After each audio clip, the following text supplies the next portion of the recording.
Okay, here we go.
The Raztopia special. That is not the one I want to do.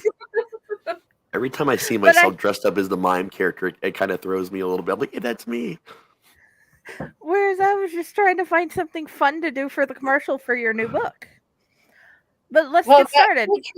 With your hair down and everything? Yeah, back when I had that long ass hair. I mean, I'm actually growing it back out now to that length, like currently. I've decided I'm not cutting it again. I'm going to let it grow right down in the middle of my back like it used to because I miss it, actually. It gives me the Crow vibes. I don't know. Yeah, you can't really see the tattoo, really, because it's kind of messed up. But it actually says it can't rain all the time. Nice. It was actually something my great aunt used to tell me. She said, when it rains, it pours, but it can't rain all the time. And then that movie came out with it can't rain all the time. And I'm like, hey, someone else has heard that phrase. That rocks. Welcome to Corpse Garden Chronicles. I am Jenny. Well, Friday. That's Melanie D. And of course, we could have the awesome Raz T Slasher for our Raztopia special. And we all three are looking forward to the Dark Dreams anthologies coming out and his Silence is Crimson 2 Homecoming. And it's going to be so much fun. Really excited, man. I really am. I mean, not seeing it, but I'm super excited on the inside for sure. Can you tell I'm excited with all the stuff I've put up and made? Yes. You want to mention the places that they can see the other side of this video going on? Okay, guys. Everybody can find it on the Owlite Network YouTube Live. We are on the Owlite Network Twitch Live. And of course, on mine and Mel's Facebook page, Corpse Garden Chronicles, we are live there as well. And I've got a link to that on my normal Facebook, directly to you guys' Facebook. So, yes. So, yeah, that's where we're hiding, but we're trying not to hide too well.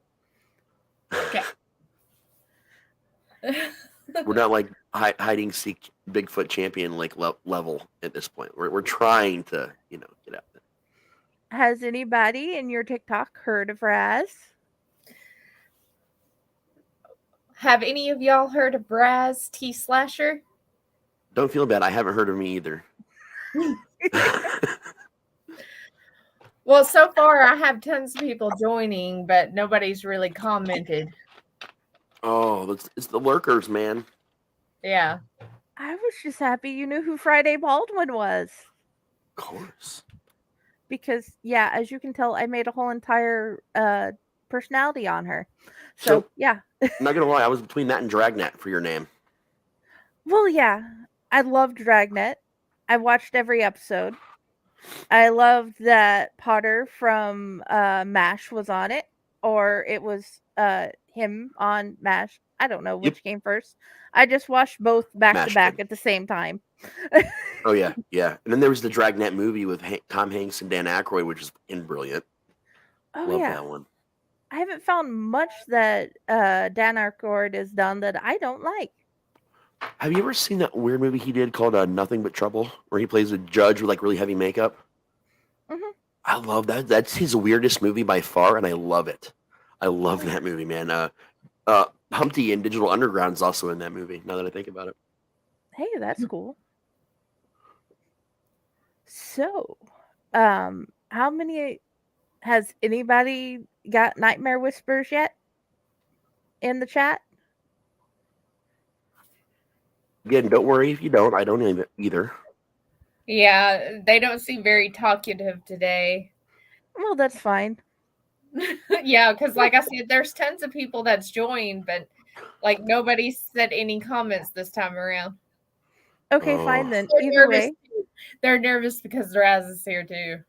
Oh, don't be nervous, man. Just smoke some more, have a drink, whatever it is you do at 3 o'clock during 3 p.m. Eastern. Yeah, that'd be good. So we have come here to celebrate the Raz, and but we've been continuing our Nightmare Whispers Chronicles. And in the first book and the last book of the trilogy, he has 2 stories. But since it's only 2, I will be reading from the Dashing from Death.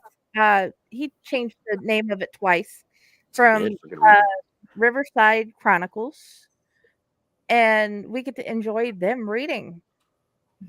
So, how about we?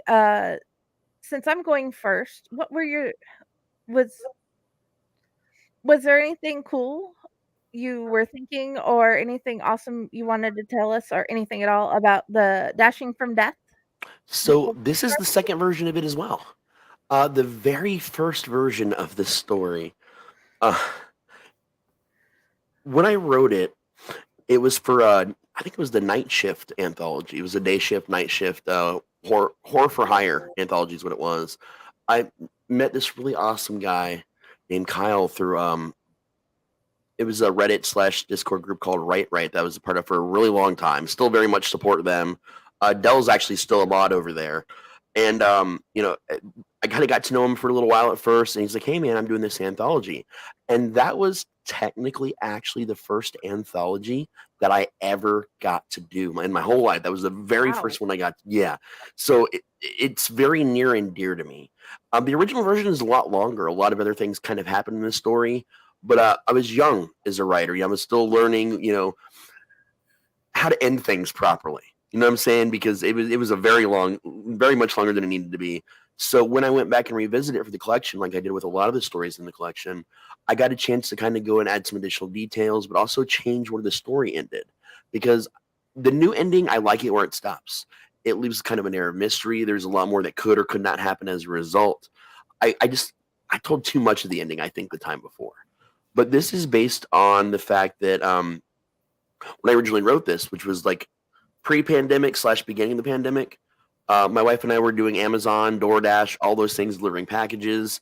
And we would have to go to a lot of really weird places to deliver packages at, just weird places. And at one point, in the span of like a week, we got sent to 2 very weird places that spawned this story. One was a cemetery. And we got there at dusk, and the actual address led us to a certain row in a grave. And this was back at the time one of Stephen King's big collections was coming out, and I'd already delivered like 1 million of them, so I knew about how heavy it was. So I'm pretty sure it was one of his. And the directions were just to leave it there. And I'm like, okay, no. What the hell's going on? So I call support, and they're like, yeah, we did not just send you to a cemetery. I'm like, no. Look at my GPS marker. You can see it. They're like, oh my God. And the instructions, what do they say? What are they having you do? I'm like, they're wanting me to leave it on a particular grave. And they're like, oh no, just go home. And right as they said that, it started to storm. So here I am. Me and Michelle are trapped in the cemetery. They're about to close the gates because it's dusk and it's got gates. And we're like, wait, don't. We're still in here. So we had just enough time before they closed the gates to get back out again. And then a week later, actually, like I think it was like 5 or 6 days later, we delivered this normal neighborhood we usually deliver to, and there was this address. Like, this address doesn't exist. We go where it's supposed to be, and there's just a giant, like a couple empty lots. When we look, and the number for the address was spray painted on the top of a sewer grate. Oh, So I call and I'm like, man, listen. I have to report this strange place that you just sent me to. And I hear the guy's voice. He sounds familiar. He's like, wait a minute. Didn't we just send you to a graveyard over this? I'm like, yes, okay, same guy. You see where I'm coming from. First it's a graveyard. Now you guys are having me deliver to Pennywise. What's going on with the GPS system? And that just kind of spawned this weird story. Tie-in also, the graveyard in this story is a very famous graveyard around here called Dayton Memorial Park Cemetery.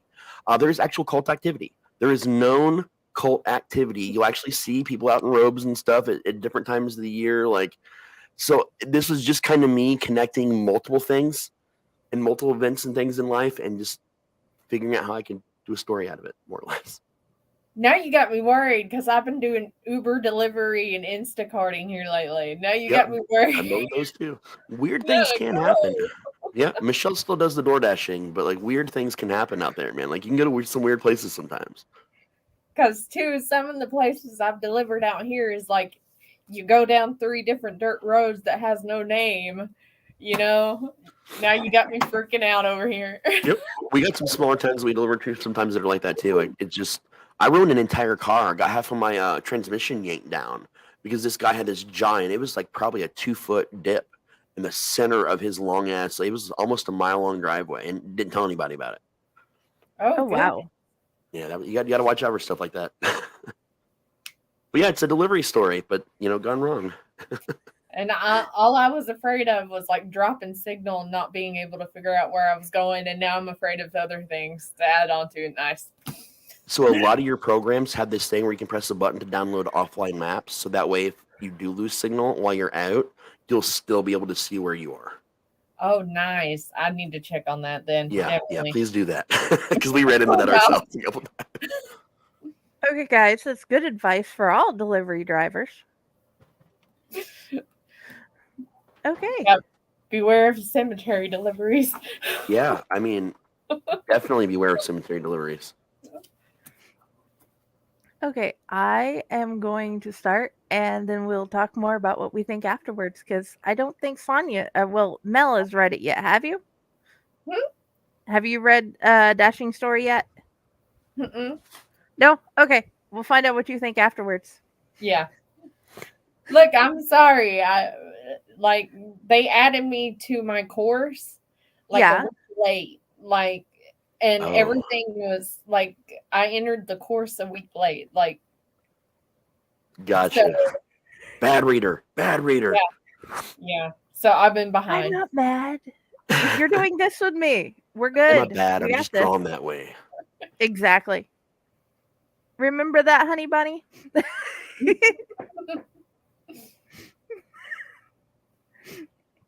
Okay. Rob and I's schedule has been crazy lately. We've been pulling so many app-based shifts for DoorDash lately to make ends meet and save it for the wedding. We spent every weekend filming to get our horror production company off the ground too. So it didn't leave us with much time to relax. Things have been stressful lately. A few nights ago, we got a late night ping to deliver some burgers to a weird road called Endicott that was known for a lot of various hauntings. It was a win-win situation for us, or so we initially thought. I turned on the radio on low for some background noise while we picked up the food and headed to the location. Rob looked over at me with a grin and spoke as we turned on Endicott. As many times as I've been down this way, it still creeps me out. I mean, there's the butcher's house, the witch's steps, the hitchhikers, the ghost car that chases people, and I would swear that trees seem so much closer to the road at night. I just smiled and agreed with him. I know what you mean. It's kind of crazy that so many things happen on one brief stretch of road. There's got to be some seriously bad juju around here for so many things to have happened. Rob, of course, quickly agreed with me oh, for sure. I think this address is the caretaker's house at that little cemetery on the road. It's the only graveyard nearby that I can think of where you're allowed to drive through at night. They have this super weird section called Babyland where the children are buried. There's this one grave where there's an actual crib railing that surrounds it. It's creepy as fuck. Well, that's not creepy or anything, I responded with a quick, nervous chuckle. He grinned and patted my knee as we headed down the road. I cranked up the local station and started jamming out to some Bon Jovi. The closer we got to the cemetery, the more the radio crackled, which made little sense considering we're right in the middle of the station broadcast range. So I figured there was some interference. I checked other stations, but they seemed to be fine. I switched back to the original station since it was the only station I cared for, and put up with the static for a little while longer. We're about a mile from the cemetery when the strangest thing happened. The music just stopped, and there was dead air on the radio. The static crackled and soon gave way to a voice talking. And as the darkness descends upon the lands, there shall come the time of blood. Rob glanced over at me with a raised brow before looking back at the road and commenting, "Are we listening to some kind of religious station or something?" I double checked the radio before responding. No, still on the 104.7 WTUE. Before either of us could say any more, the voice started up again. "The Dark Lord shall awaken from the sunken city of Relea when the stars are right. He shall bring us peace through madness and devour the non-believers." Raz, I suck at this language. "Flui, Mengwa, Cthulhu, Rela, Wagnala, Fung. In the house of Rela did Cthulhu wait streaming." I burst out in laughter. Clearly, someone had a sense of humor. Rob chanced a glance at me and the road as he drove. "What's so funny?" I couldn't believe he'd never heard of the great Cthulhu before. "Well, they're talking about Cthulhu. It's this weird old god that looks like a giant fucked up human dragon hybrid creature with tentacles. He's supposed to drive everyone completely insane and looks upon him and eats people pretty much. He's from the H.P. Lovecraft mythos. It's huge in geek pop culture." The voice spoke through the never-ending static once again. "On that day, our loved ones shall be returned to us from death. We shall welcome them in our arms as they usher in the new era. We shall embrace their rotting flesh and cracking bones. All hail our Lord and Savior, the great Cthulhu." The voice was joined by a chorus of others. "All hail the great Cthulhu." We were only a few blocks away from the cemetery now. The static was clearing and the closer we got. What we heard next was the strangest thing of all. "Soon our chosen sacrifices shall be upon us.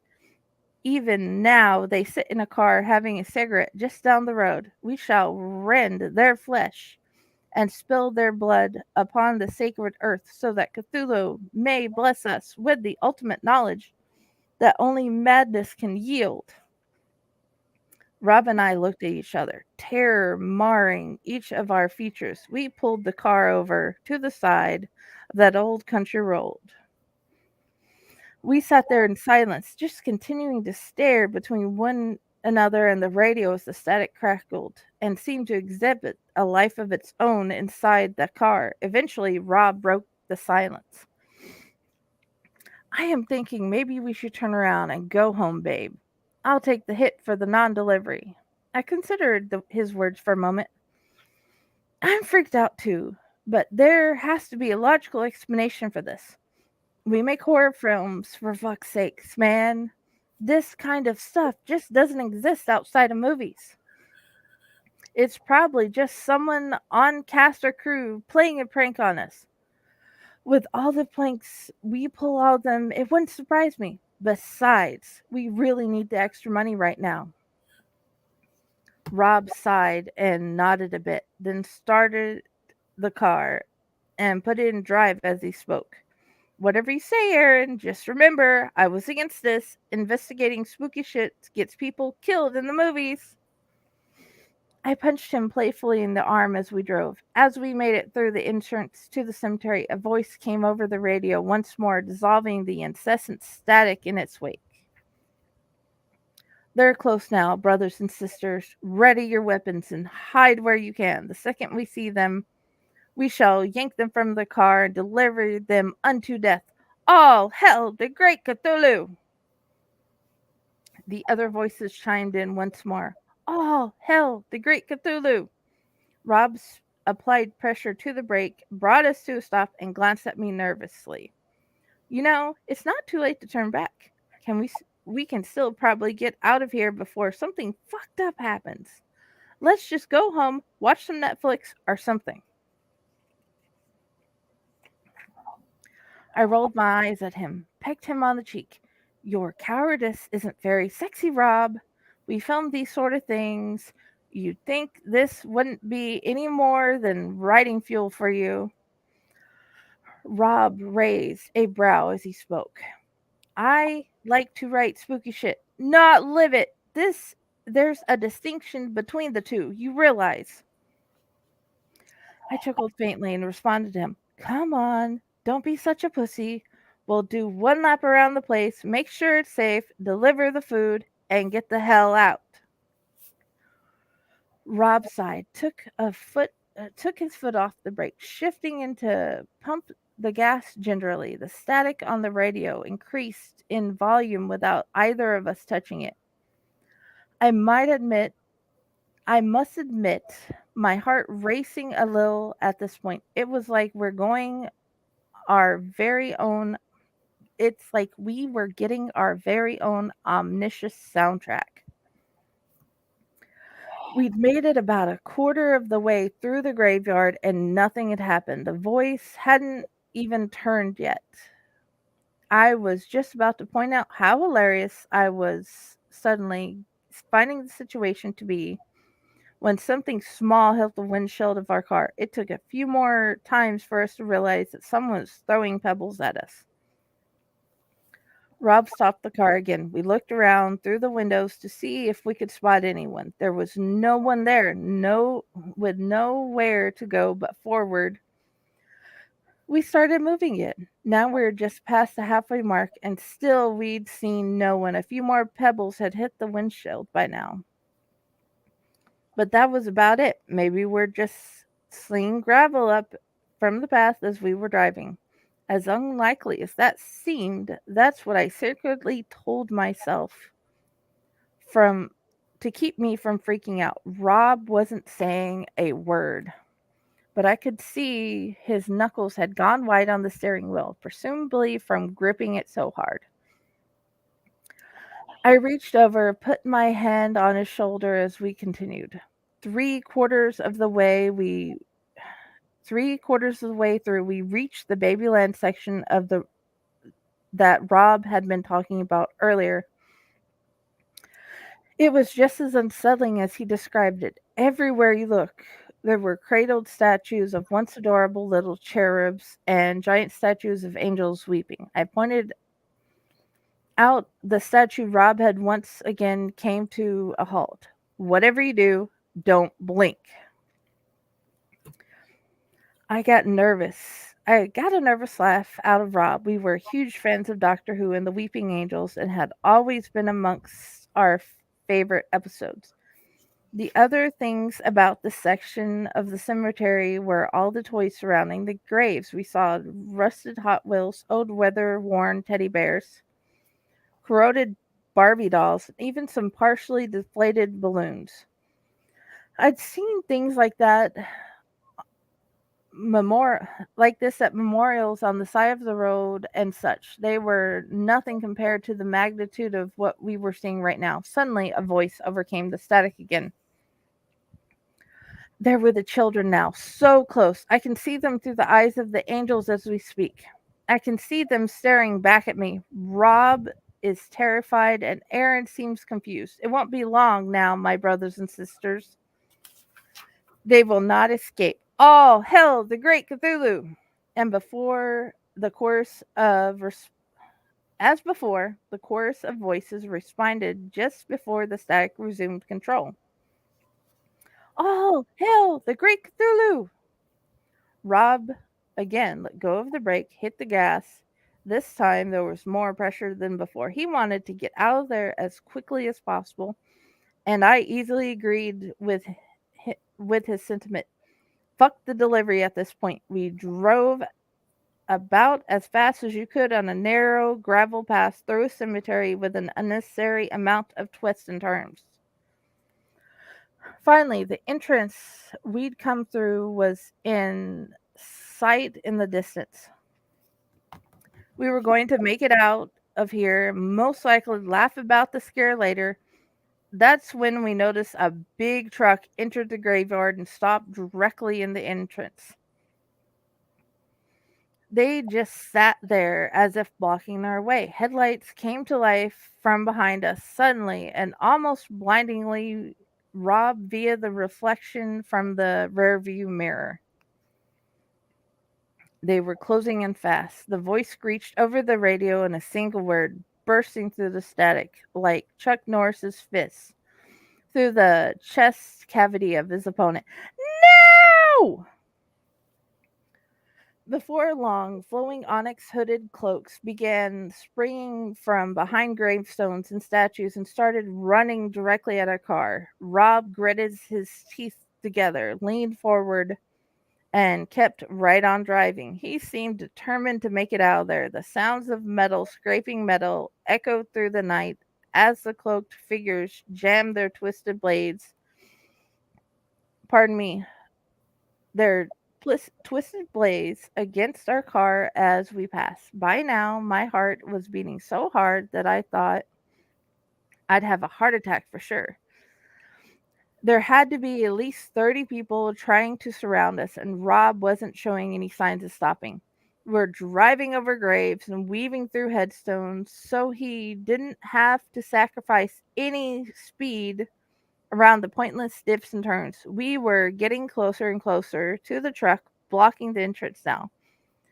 I was terrified that we were going to drive right into it. Out of the blue, Rob shrieked, "Hold on!" I made sure my seat belt was secured, gripped the oh shit handle like my life depended on, and squeezed my eyes shut. Whatever he planned to do, I sure as hell didn't want to see it. I could feel the car speeding up, and then I felt that somewhat weightless sensation in my gut as I'm pretty sure all 4 of our tires left the ground. We came down hard. Our tires squealed as he jerked the wheel so hard that to the left that my head smacked against the window. I opened my eyes slowly and shook off the daze and noticed we were on the road in front of the cemetery now, hauling ass. I turned around in my seat to look behind us. The huge ass truck and 3 cars were giving chase. I reached over to squeeze Bob's shoulder as a voice again filtered through the static. Don't let them get away, brothers and sisters. Follow them to their home if you must. Our ritual depends on it. As a series of horn blasts truncated the voice before the static forced its way back into control, tears streamed down my face as I cried to Rob, "We can't go home, Rob. They'll kill us. We need to get somewhere safe." The truck was in the lead of those behind us and sped up to the point its front fence fender slammed against our bumper as our car jerked. Rob pushed the pedal down till it bottomed out. We were zipping down a back road faster than I'd ever been in a car before. I'd seen a lot of car chases on TVs and the movies. Hell, we'd even filmed a few, but none of us prepared me for the living one.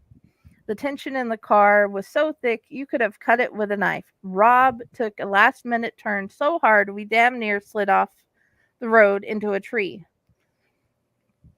I looked around and realized we were back on Endicott again. Great, just what I needed at this point. The truck had been going too fast to make the turn, but the 3 cars had been behind it were still in hot pursuit.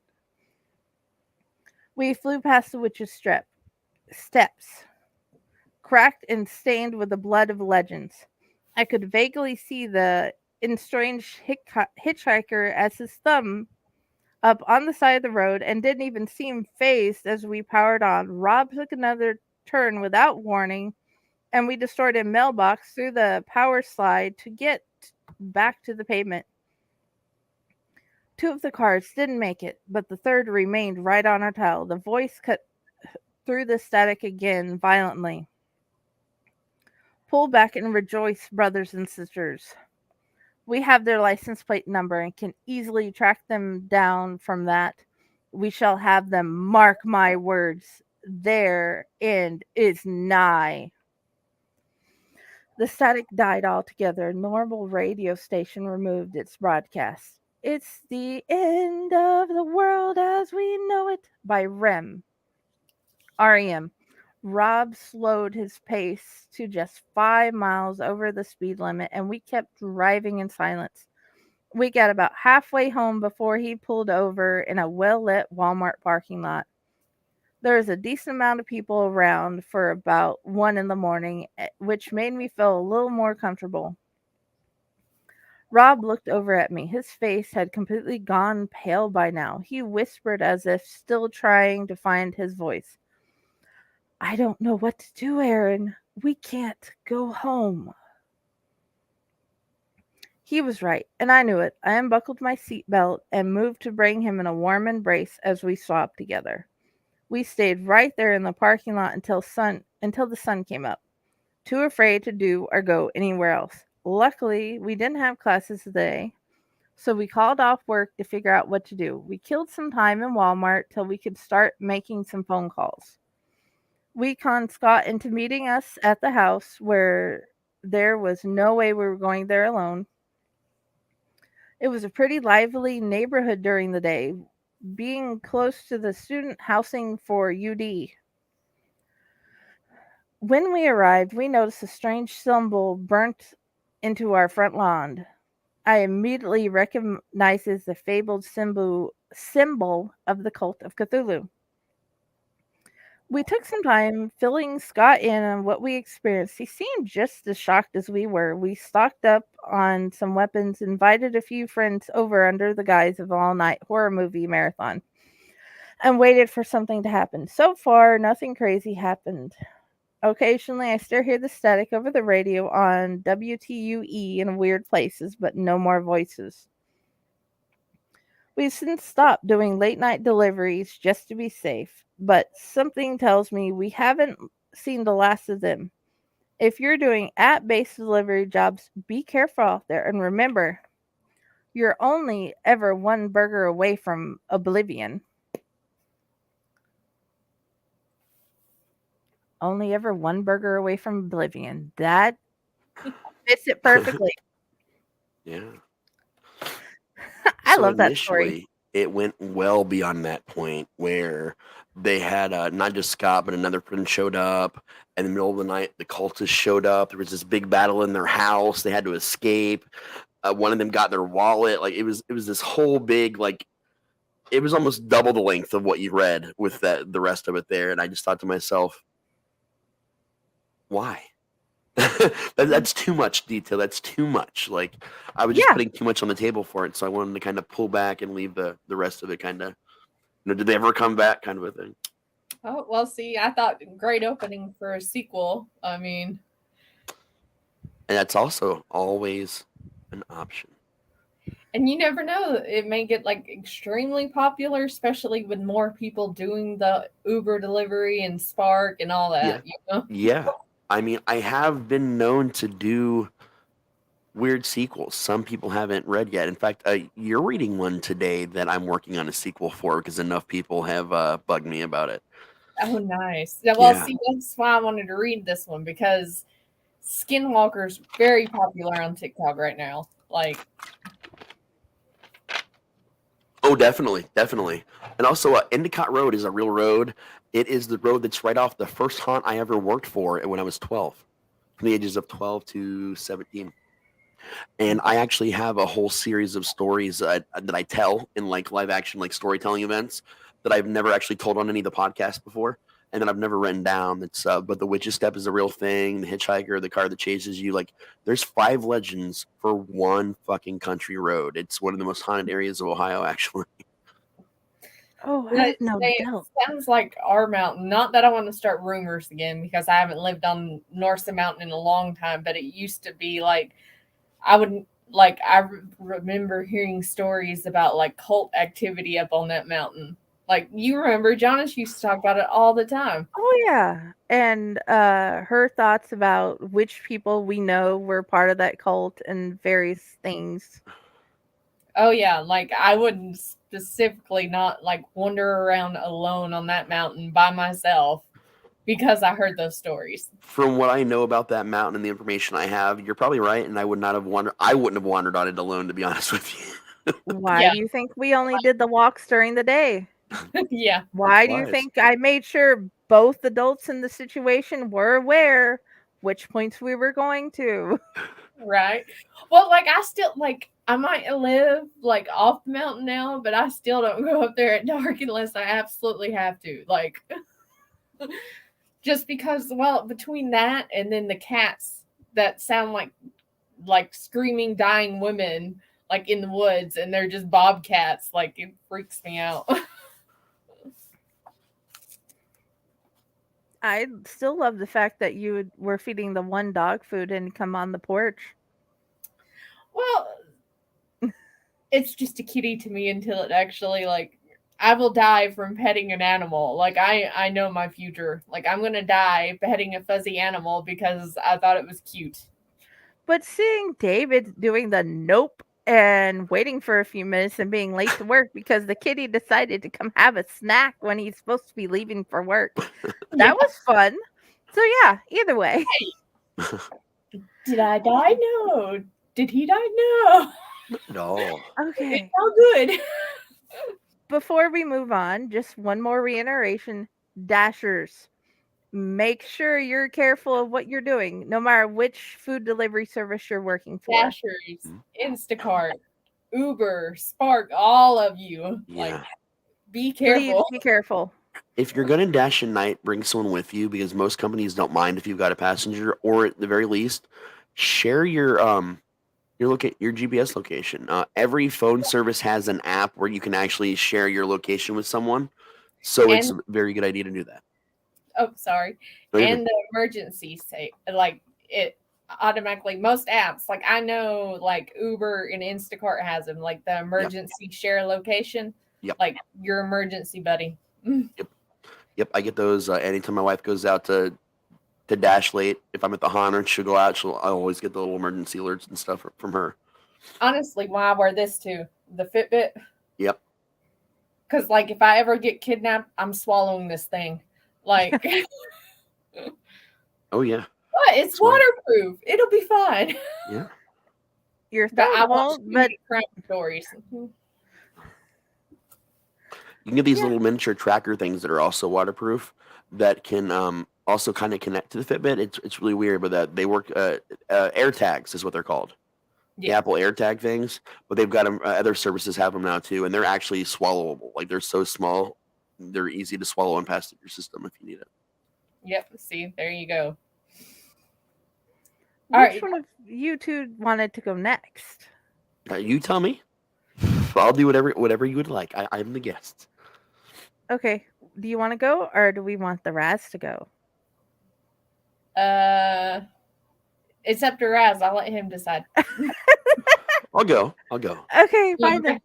Okay, we're going to mute, and we're gonna enjoy you reading. I'm just gonna read it, and then like last time, we'll talk about it after. That is, I was hoping so, but I still love it when you read to us. So, oh my god, I forgot how long I made this damn title. It's it pulls the fibers from my skin. It says I'll get the knife again. When I was a little girl, I had an imaginary friend. I think a lot of kids my age did. My imaginary friend's name was Fred. He wasn't some weird animal or creature or anything like that. Just a guy that wore a purple top hat and a bright green suit. We did all the usual things you expect, like tea parties, go on adventures, and sometimes he'd even read me my favorite stories. I didn't have any brothers and sisters. My parents worked a lot, so Fred quickly became my entire world. He was a funny man, always telling jokes. Even though I didn't always get the jokes, Fred would laugh so hard at himself that I couldn't help but laugh too. I remember one day I had just gotten off the bus on my way home from third grade, used my key to unlock the door, and found a note on the kitchen table, like I always did. It was from my mom, and she told me my dinner was in the fridge. I just learned how to use the microwave recently, and I was in that phase where every excuse to use it still excited me. I grabbed the container of leftover lasagna from the night before, threw it in the microwave for a few minutes, and poured myself a glass of milk. I made quick work of my meal and headed upstairs to my bedroom to do my homework. As usual, Fred was sitting on the bed waiting for me. I smiled at him, tossing my book bag on the floor and pulled out what I needed to get the work done. Today, it was all about the math, which I wasn't great at, but Fred was, so he gave me a hand. With his help, I finished it in no time, and we started our daily tea party where we would relax and discuss my day. I told him about how great my teacher was and about the art project we did with the popsicle sticks and the cotton balls. Then I told him about how little Jenny Dorner had pulled my pigtails at recess. Fred frowned at that and said, "This Jenny Dorner picks on you a lot, doesn't she?" I nodded with a bit of a shrug. "Yeah, she's really mean. She bullies an awful lot of kids." Fred didn't seem thrilled about that at all. "How about I come to school with you tomorrow so I can protect you?" I got super excited about that. Fred had never come to school with me before. I quickly agreed, and we went back to our tea party. Fred told me a story from when he was my age about the time his mom took him to the local candy store. I'd heard it a few times, but it was one of my favorites. We really didn't have any stores like that, or if we did, my parents never took me to it. He'd describe all his favorite candy and inevitably pull a piece from his pocket for me to eat. That day was a little chocolate turtle filled with caramel and nuts. It was so delicious. We played my new favorite board game, Sorry, for a while until Mom and Dad both came home from work. They checked to make sure I'd eaten and done all my work, which I had. We all sat and talked for a little while like we always did before I went to bed. It was the only real family time we had during the week. It took me a little while to fall asleep that night. I was so excited about Fred coming to school with me the next day. On the next morning, I woke up, and Dad filled a bowl of frosted flakes of milk for me. Fred and I waited at the bus stop quietly with a few other kids on my street, and before long, we were at school. I gave him the grand tour of my classroom, which consisted of the rack where I hung my coat, the cubby holes we used for homework, and nice little messages that our teacher, Miss Newman, would put in there. Then I showed him my desk. Bobby Darnell usually sat next to me in class, but he was absent that day, so Fred sat there. He seemed every bit as excited as I was when class got started. During the first part of the class, we started learning a little about the solar system. This really made me happy because I loved looking at the stars at night. I often dreamed of being the first woman in space when I grew up, living among the stars. Fred just kept smiling and looking around the room while Miss Newman was explaining the Milky Way. Timmy Warsher made a comment about candy bars, and just about everyone laughed, even Miss Newman. Eventually, it was time for lunch. So, Fred and I filed out with the class and headed to the cafeteria. I was probably one of the few people that liked cafeteria food because a lot of the other kids complained about it. Since it was Friday, it was pizza day, and that was my favorite. They always served it with fries. I opted for the chocolate milk over the juice. I ordered some to Fred, but he said he wasn't hungry. Once I was all done eating, we headed out to the playground for recess. I introduced Fred to the few friends I had. He smiled and waved to them, but they just giggled and looked a little confused. It didn't take long, though, for Ginny Dorner to corner me in the jungle gym with her little group of bullies. Fred frowned when Ginny pulled my pigtails again, and her friends laughed at me and called me names. When it was over, I turned around to commiserate with Fred, but he was gone. That's when I heard a series of pained screams echoing across our little concrete jungle. It came from over by the monkey bars. I rushed over to see what was going on and saw all her friends standing there, crying and shouting for Miss Newman, who came running and picked up Jenny to take her to the nurse. Part of the bone in Jenny's arm was exposed, having shredded through the skin in a few different locations. The white of those bones stained red is something I will always remember. According to her friends, Jenny had apparently climbed on top like she always did, but this time she'd somehow fallen off. Her friends swore up and down that someone had pushed her, but no one ever owned up to it. Right after it happened, I saw Fred standing by the monkey bars with a big smile on his face. The rest of the school day went by in a blur. All the other kids had a hard time concentrating because of what happened to Jenny. Miss Newman gave us a good talking to about safety to make sure something like that didn't happen again. The best part of the day, though, was not getting any homework. That meant I could play with Fred all weekend. 6 months later, Fred and I were playing out in the front yard. We were digging for treasure, one of our favorite summer pastimes. Our neighbor had the meanest dog you'll ever see, and they usually kept it chained up in the backyard. I was terrified of that dog. There had been a few near bites over the years. I heard the snap of a chain and looked around in horror. The next thing I knew, there was a huge pit bull staring me down and growling. Drool was oozing down its face. I got up quick and ran, but it clamped down on my leg, tearing my skin with a wet, audible rip. I cried out for my mom, but she must have been doing the laundry or something in the basement. I kicked it as hard as I could repeatedly with my other foot. At one point, I kicked it so hard in the head that little blood escaped its right ear, and it let go for a moment. I had just enough time to dart across the street as quickly as I could. It recovered quickly and was only a few feet behind me when I turned to look. I knew in my heart that was the day I was going to die. I vividly recall seeing the car slamming on its brakes, and the squeal of tires was deafening. The dog never stopped coming for me, even as the out-of-control car's front tires greedily pulled it beneath them. I saw what remained of the dog, spread halfway down the road by the time the car finally stopped moving. Even in a state of shock, I still couldn't help but notice. Fred was standing next to the car, just smiling at me as I bawled my eyes out. I remember another time when I was a few years older. Dad had lost his job when the factory shut down and started drinking a lot. While it was nice to have someone home when I came back from school every day, he was mean sometimes. One day I came home and walked in on him wrestling with our neighbor, Miss Judy. Dad got mad when he saw me and slapped me so hard I dropped my book bag. I left it there on my floor and ran up to my room. I cried all night and didn't even want to leave my room for supper, but Mom made me. When she asked me what was wrong, I told her I'd just had a bad day at school. Dad told me that if I told Mom what happened, I'd get it worse. I'd never been afraid of Dad before, but he'd been so different lately. After dinner, I went back to my room, where Fred was waiting for me with a frown. We talked for a while about what happened. Fred kept all my secrets from me. I was thankful for that. Everyone needs someone they can talk to about everything in their lives. The next day, Dad didn't make me breakfast. He was passed out in bed drunk. I made a bowl of cereal and went on my way to school. When I came home, I found Dad wrestling with Miss Judy again. I tried to just sneak by this time, but Dad caught me. I screamed as he chased me all the way up the stairs. Just as I got to the top, he grabbed me by the book bag slung over my shoulder and pulled. I fought as hard as I could, not wanting my father to hurt me again. That's when the strangest thing happened. Dad just let go. I glanced over my shoulder as I moved, just in time to see Dad falling down the stairs. I noticed Fred was there, watching. I rushed down the stairs after him. Even though he hurt me, I still loved my father, and I didn't want to see him hurt. By the time I caught up with him at the bottom of the staircase, Miss Judy was screaming. I remember shaking my father and screaming as his blood drenched my school clothes. His neck had been torn open where his head was forced to a 180-degree angle during the fall. Miss Judy called 911, and before long, the police and paramedics showed up. My mom wasn't too far behind. Dad's funeral was a few days after that. I spent a lot of time crying in my room while Fred consoled me. We'd become closer than ever during those few months.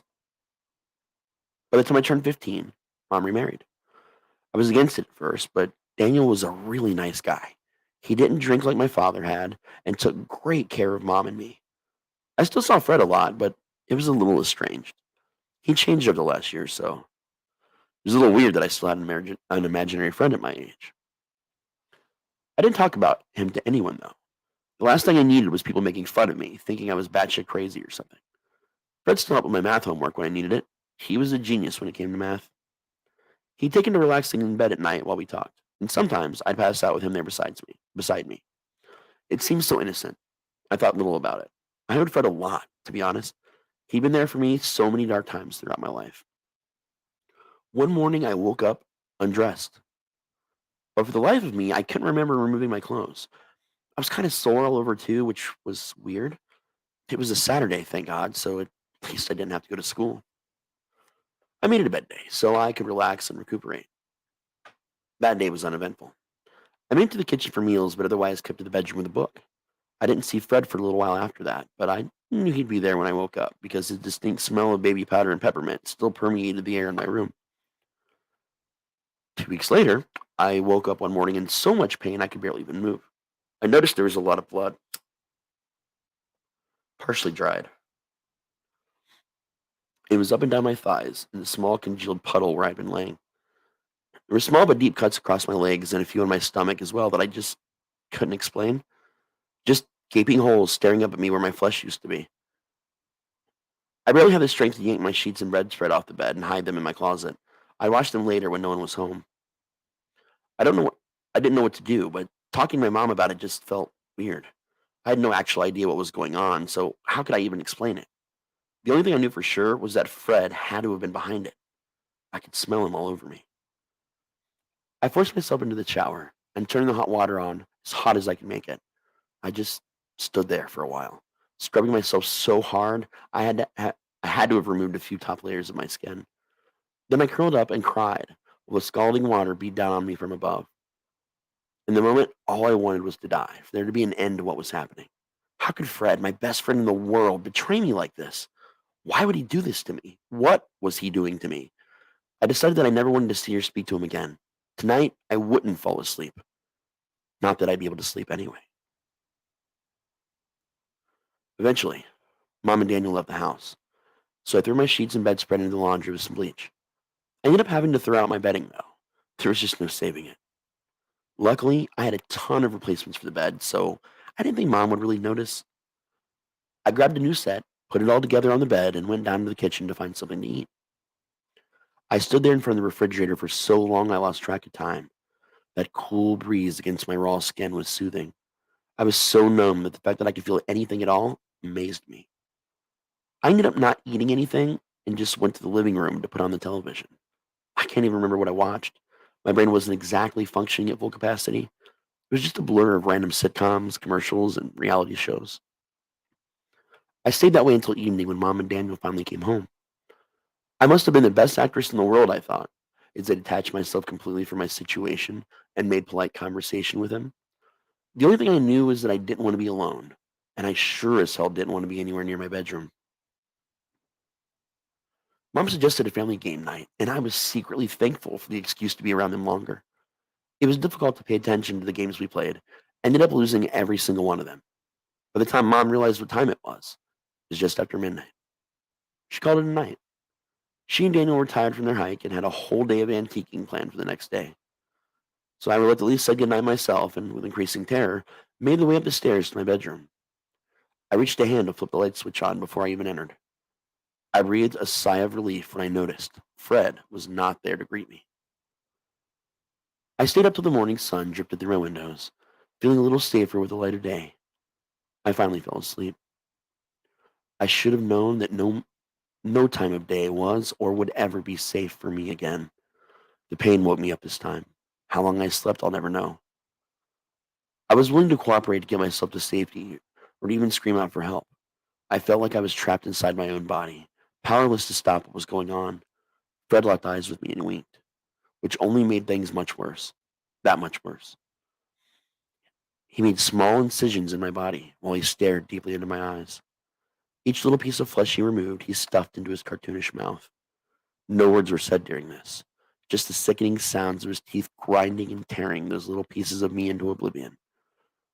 He pressed one of his index fingers to his lips and winked one more time as I passed out from the pain before it was even over. And when I woke up, Fred had disappeared. I washed the shame and terror from my trembling body with more scalding water, this time scrubbing even harder than I had before. I scrubbed till my skin was so burnt and raw that it bled. I threw yet another set of bedding in a trash bag and snuck it into a large bin out front. The trash ran the next day, so I knew Mom and Daniel wouldn't see it. I made my bed up again and went back to the bathroom to look in the mirror. There were dark circles under my eyes, and I looked as bad as I felt. I stood there for a while, staring at my reflection, blaming myself for what was happening to me. I'd done something wrong. I must have. Nothing else could possibly explain why Fred was doing this to me. This started happening more frequently. A week of respite passed before it suddenly became a nightmarish routine. The pain would wake me up, and I would be forced to watch Fred consume small pieces of my flesh. His visage was becoming more terrifying every time I saw him. His once cartoonish features had taken on a much more sinister appearance. Each time I endured it for longer before passing out again. The look on his face promising to show me the knife again tomorrow night was the last thing I would see. It was getting harder every day to hide the wounds, and what little savings I had were going to replace my bedding so Mom and Daniel wouldn't notice. I was getting to the point I just wanted to die. I needed peace, and I felt like there might be only one way to get it. The following Friday, I grabbed my laptop and went to the family room and booted it up. I was desperate and searched through various subreddits for any information that might help me. I even posted a little about it, hoping to get some advice. It was apparently the consensus that Fred wasn't so imaginary after all. Since I was the only person capable of seeing him, most people thought he might have been a ghost. A few hours later, I had more information than I knew what to do with. I went around the house collecting some things that people had suggested. I grabbed a bag of rock salt Daniel kept for the winter out of the shed out back. For the first time in my life, I thanked the gods for my mom's hippie days. She's what you'd call a new ager before I was born, and kept a few boxes from the old days in the attic. I found a Ziploc bag labeled white sage, a pentacle, and some black candles. According to the advice I got, black candles were supposed to banish negativity, the pentacle was for protection, and white sage was to bless and cleanse my house. And the salt was just something I'd seen on Supernatural. There was some sort of weird comfort to think that I was reenacting a scene from my favorite TV show. I felt stupid walking around the house while I burned white sage in each room. I wasn't entirely sure that any of this would help, but I didn't want to take any chances. When I was done, I went back to my room and burned some more. I lit the candles, put on the pentacle, and started putting salt in front of the door and the window in my room. Just for good measure, I even borrowed Dan's Bible and sat there for a little while reading verses out loud. I was an atheist, but at this point, I needed all the help I could get. I had everything all cleaned up and aired out before Mom and Daniel got home. I lit the black candles burning on the little table next to my bed like I'd been told to. I was supposed to burn them to nothing and then bury the wax with a pentacle on the unhollowed ground the following day. I had no idea how I'd be able to dig a hole at the church or the graveyard, but I'd worry about that when the time came. Mom seemed excited about what they found when they were antiquing, and I helped her and Daniel unload their finds from the back of his old red pickup truck. I feigned interest as they showed me each one of them and explained what exactly they were, what they were worth, and what they actually paid for them. She even found this cool old vanity for me. Even though I'd been bugging her to find me one for years, I just didn't have it in me to be very excited about it. At least, not for real. I put on a good show, of course, but I was getting good at that. Just like every night since my problems started, I found excuses to hang out with him for as long as possible. Mom made some popcorn and we watched a few episodes of Doctor Who on Netflix. It was another of my favorite shows, and I found a little comfort in watching David Tennant run around like a man possessed. We'd watched 7 episodes before we realized it, and Mom and Daniel went to bed. I began to slow climb up the stairs, half expecting someone to shout, "Dead man walking." Fred wasn't there, but I didn't really expect him to be. If my plan didn't work, I wouldn't see him until he woke me up in the middle of the night anyway. I booted up my laptop and got sucked into Facebook for a while, and even ended up watching a bunch of random videos on YouTube. When the first rays of morning light came through my windows, I shut out the laptop and lay down on my bed. I passed out soon after. I woke up to moving around my bed and immediately tensed up. My eyes darted to find the source, and I expelled an enormous sigh of relief when I saw my mom sitting there with a sweet smile. I leaned up and hugged her. I was so happy the plan had worked. She laughed a little and hugged me back.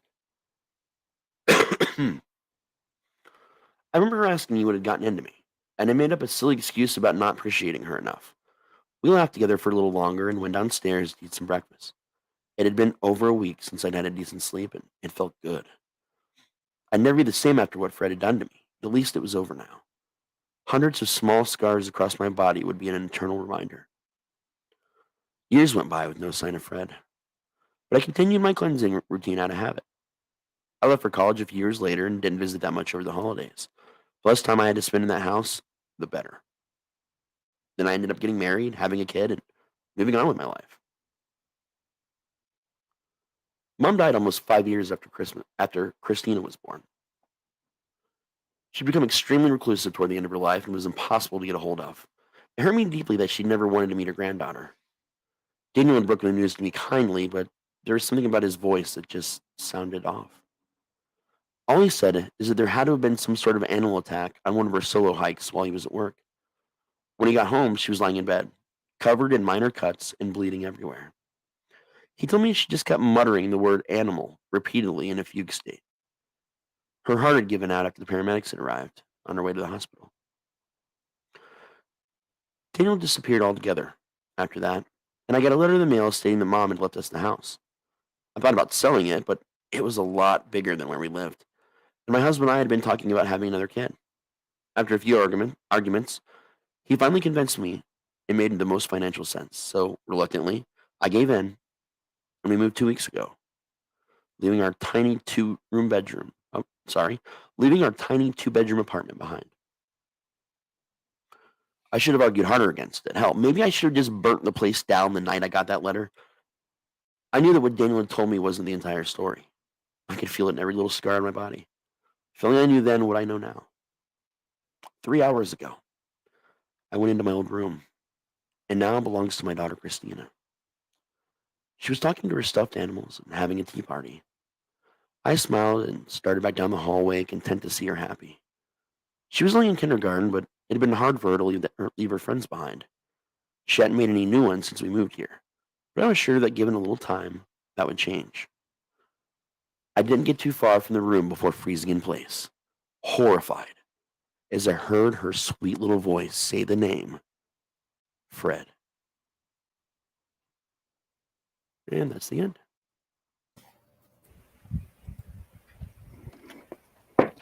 Yeah.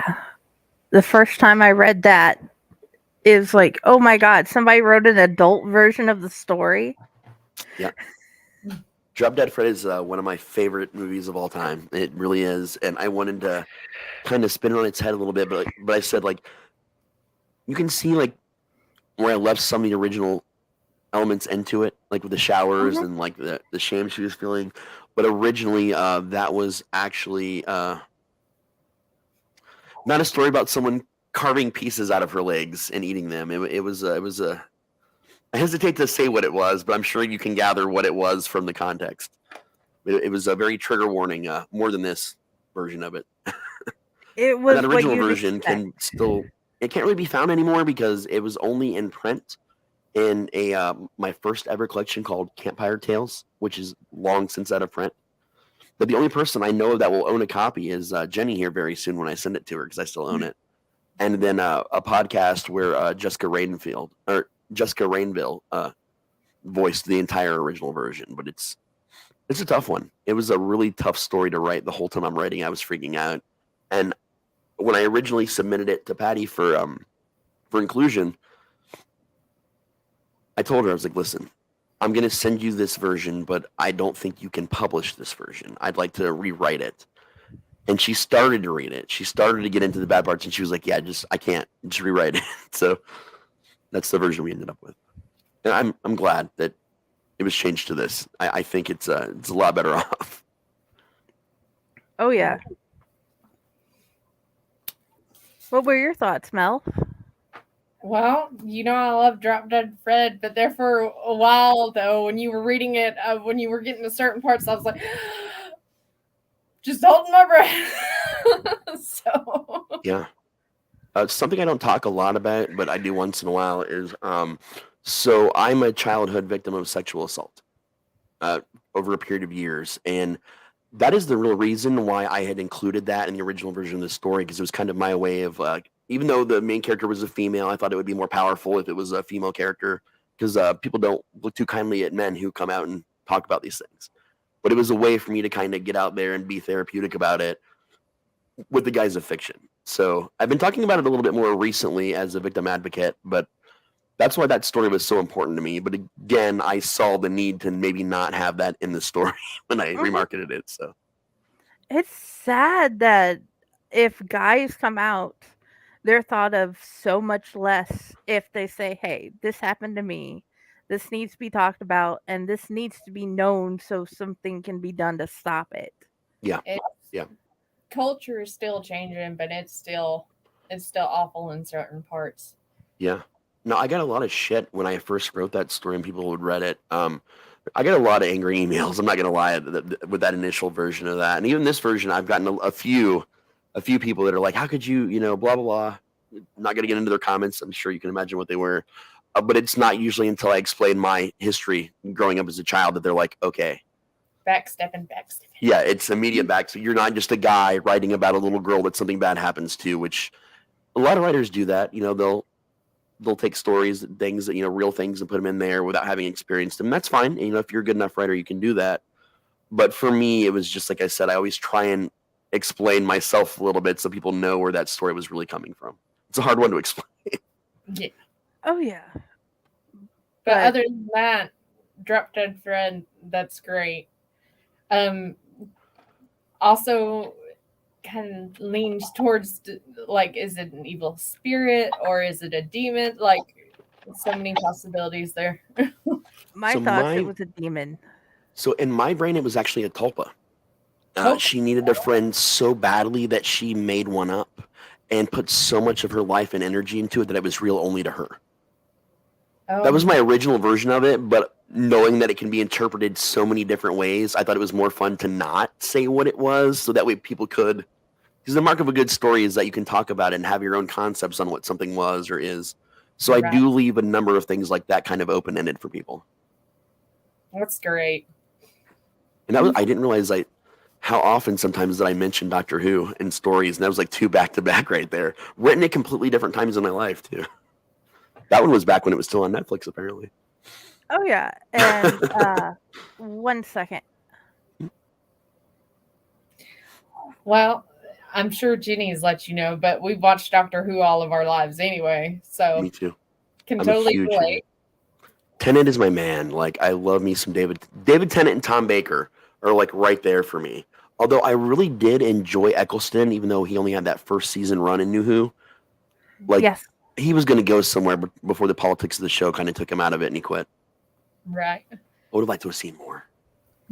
That would have been awesome. But as you can tell, my page name, Friday with the Library in the Blue Box, I am a big fan. Oh, yeah.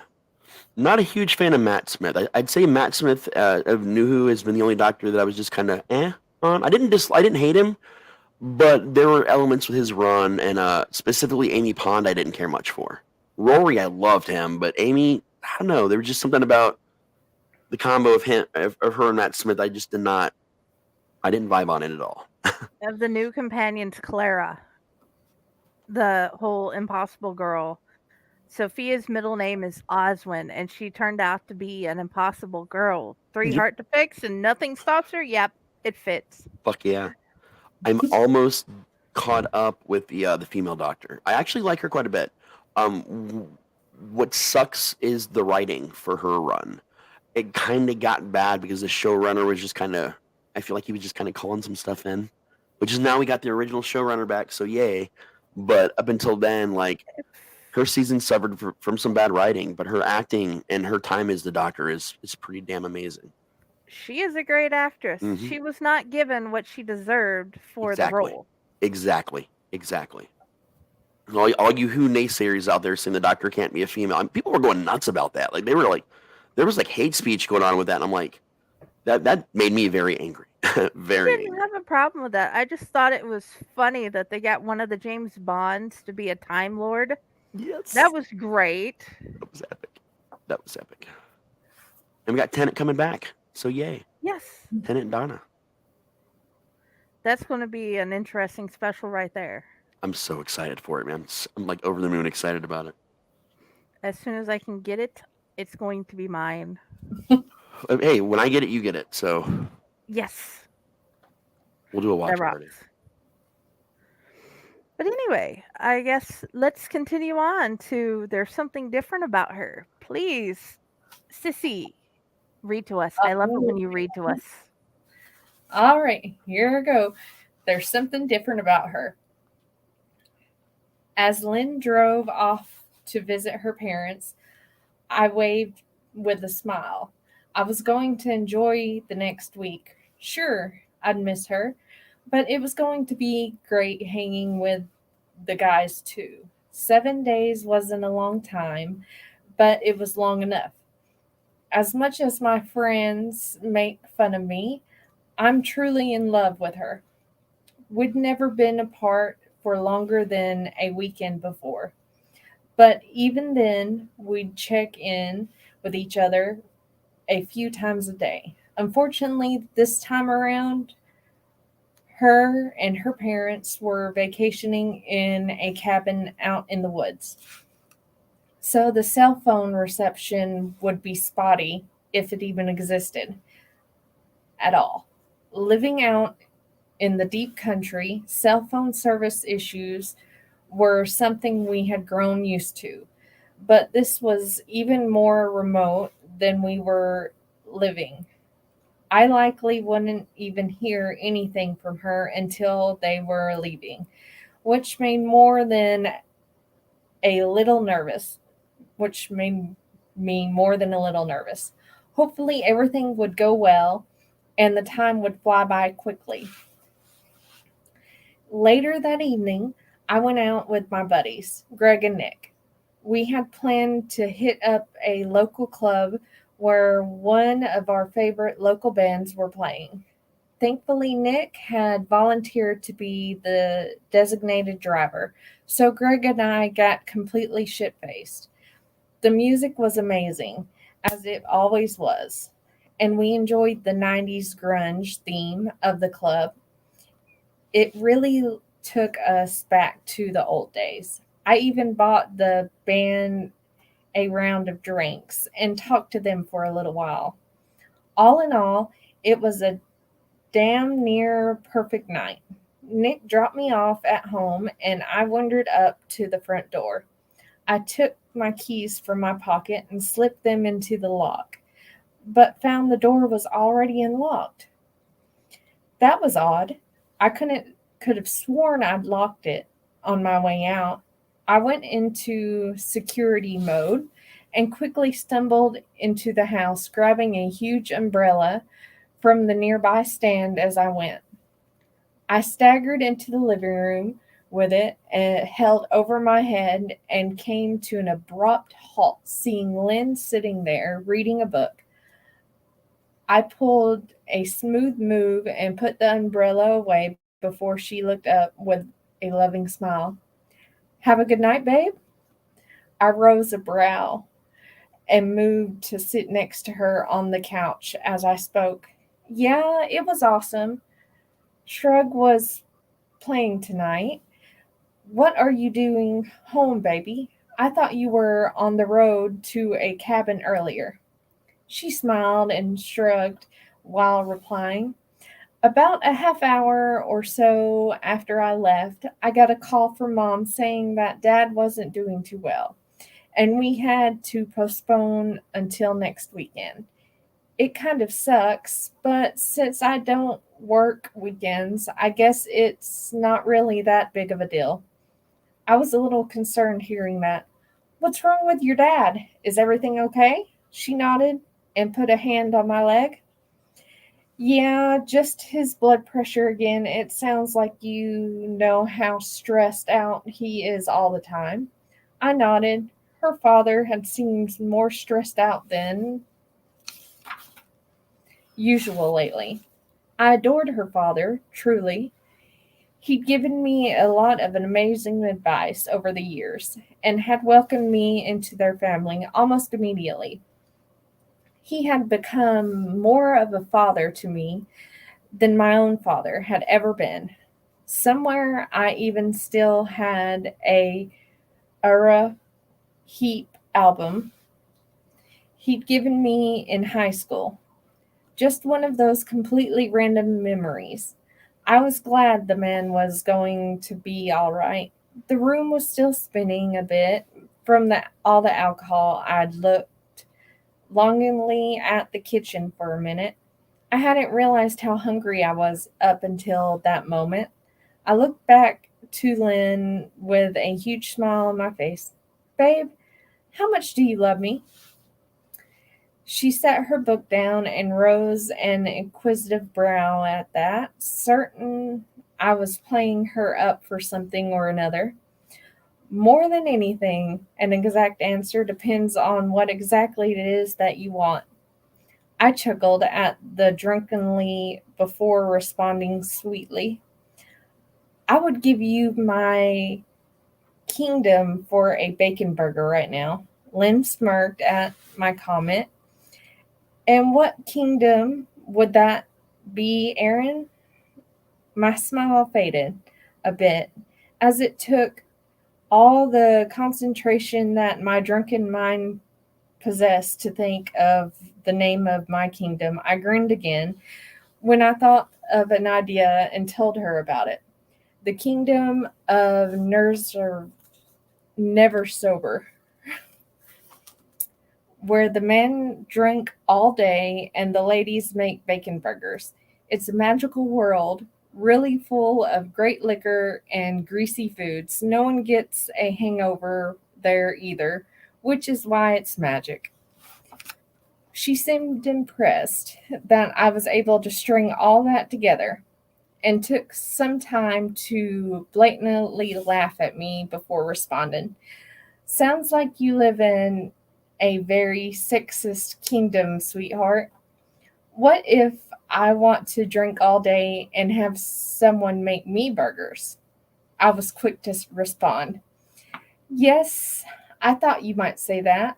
As the king of Never Sober, I hereby make you my queen. She shall drink or make burgers on alternating days, except for Sundays, when we shall drink beer together and eat pizza. 'Cause let's be honest, sometimes you just need a break from burgers. That, of course, elicited another grin and laugh from Lynn. She ran her fingers through my hair for a moment before slipping off the couch. Only because I love you, my king, shall I make you the burger that thou hast so humbly requested. I was a little surprised. While she did cook for me generally, she'd usually suggest that we get some fast food or something, so she didn't have to cook so late.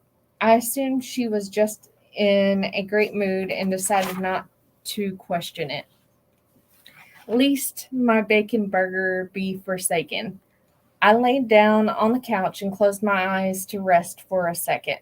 The next thing I knew, she was shaking me awake gently and laying my plated burger on the coffee table in front of me. Just as I shook off the sleep and woke myself up, she was coming back with a nice tall glass of milk, and she knew me so well. I kissed her on the cheek and tucked it into my food. I finished in record time and chugged the last half of my glass of milk to wash it all down. I looked over at her when I was done. Thanks, baby. I'm lucky to have you. She smirked at that before replying, Damn right you are. I laughed and stood up with a stretch. I took his plate to the kitchen sink and pre-washed the ketchup from it for easy cleanup later. I wandered back into the living room with a yawn before looking at her again.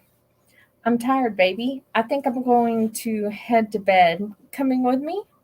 She smiled at me over her book as she responded, I'm going to stay down here and do some cleaning between chapters. I'll be up in a little while. I bowed my head to her reverently while speaking. I shall see thee on the morrow, my queen. I left the room, followed by a new round of laughter echoing down the hall from Lynn. I somehow managed to climb the steps and ditch most of my clothes on the way to bed, where I quickly passed out. I woke up in the middle of the night to strange sounds coming from downstairs. A quick glance to the other side of the bed told me that Lynn hadn't made it to bed. I blinked my eyes a few times, forced myself to stand, and walked out of our bedroom and down the stairs. I walked as quietly as I could out of habit for the time of night. When I got to the bottom step, I looked both ways and ended up slowly following the sound to the bathroom. Noticing the door was cracked a little, I knocked on it before entering. Is everything okay, babe? I looked around the bathroom lazily before noticing the blood in the sink. I jolted completely awake and ran into her side at the sink. I thought I'd noticed a tooth, but before I had the time to take a decent look, she was already running hot water and washing whatever had been there down the drain. I stared at her reflection in the mirror. Oh my God, baby, what happened? She seemed pale, but otherwise okay as she responded, I'm fine, honey. It's just a nosebleed. I was concerned. I couldn't remember the last time she had had one. Do you have a headache or anything? She washed her face before responding tiredly. No, just the nosebleed. It happens sometimes when the weather changes like this. Gotta love living in Ohio. I eased a bit when I saw her give me a slight smile. I wrapped his arms around her and kissed the top of her head lovingly before talking again. Let's go back to bed, and I'll rub your shoulders. If you're still feeling bad tomorrow, we'll just call a bed and Netflix day. She smiled and nodded a bit, allowing me to lead her back upstairs to the bed. As promised, I rubbed her shoulders until she fell asleep, then passed out again soon afterwards myself. I woke up the next morning and once again found her side of the bed empty. I yawned with a stretch and slipped out of bed and headed for the bathroom. I was nursing one hell of a hangover, and the best way to start the day in this scenario was with a nice hot shower. As I got in and turned on balance the temperature via the hot and cold faucets, I noticed something in the drain. There seemed to be a rather large amount of hair in there that hadn't been there the day before. It was a little odd, but not completely out of the ordinary. So I stood up and enjoyed the water flowing over my skin. I wasted about 30 minutes in there before getting out to towel off. I pulled on some flannel pajama pants and the first t-shirt I pulled out of my drawer. Before heading downstairs, about halfway down, I caught the smell of pancakes and what seemed to be bacon. Bacon twice in a row. This was like some previously unexplored version of heaven. I rushed down the rest of the steps, down the hallway, and into the kitchen. I slipped up behind her and wrapped my arms around her waist. She startled a bit before turning around with a huge grin and a curtsy. Your greasy breakfast is nearly ready, my liege. I got a huge kick out of that and laid a gentle kiss on her sweet lips before speaking. I can't remember the last time you got up early to cook me breakfast, babe. Are you sure you're feeling okay? I was only half joking. I was still kind of worried about her from the night before. She turned back around to flip the pancakes as she responded, I'll be fine, just couldn't sleep well last night.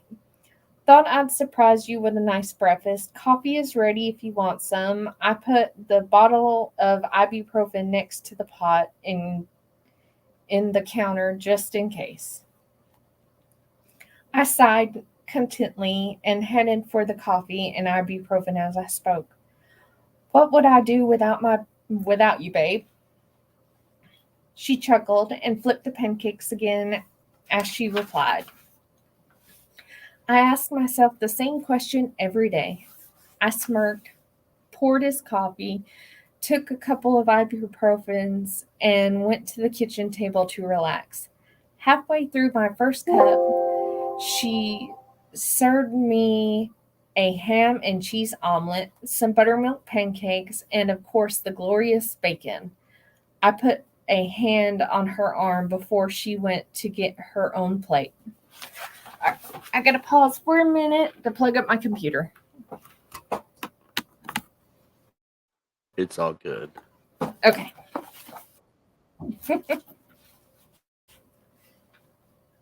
I really appreciate this, babe. Love you.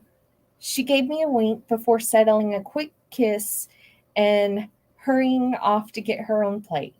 We sat there for a while, eating and drinking coffee and making general conversation. Even though she insisted that she was feeling okay, I still couldn't help but worry about her. I convinced her to have the bed and Netflix day after all. We spent most of the day and the evening binge watching episodes of American Horror Story, one of their favorite shows. We even took turns getting snacks from the kitchen and making conversations about plot points. It was going on 3 a.m. by the time we realized it. After the last episode of the season we were on was over, Lynn kissed my cheek and slipped out of bed. I'm going to go take a bath and read for a bit. I nodded and spoke as she wandered off. If I haven't heard from you in an hour or so, I'll come check on you. I flipped through the newly added section of Netflix to find something that would catch my interest. Like always, I ended up scanning every single row of films listed, which ate up about 30 minutes of my time. In the end, I settled on watching an episode of 30 Rock. When that was over, I headed downstairs to check on Lynn. I found her in the tub reading her Kindle. The water looked a little red, but I assumed she'd used some bath salts or something, which she was known to do now and then. I sat on the closed toilet next to the tub and smiled over at her. You doing okay in here? It's been about an hour now. She lowered the Kindle to look over at me and nodded. Yeah, I just got caught up in this book. I'll be out in a bit. I kissed her forehead and headed back up the stairs to get back into bed. I watched a couple more episodes. By the time that 2-hour mark had passed, I decided to wander back down and check on her again. She never stayed in the tub for this long. She must be going for a new personal best, I joked with myself. By the time I got there, I found the bathtub empty. I glanced at the tub and noticed that there was dark red ring of film in it. There was a strange smell in the room. I couldn't put my finger on it. I left the bathroom and went in search of her. It didn't take long. She was wrapped in a towel on the couch reading. Babe, are you sure everything is okay? I just found the weirdest shit in the tub. She looked up curiously.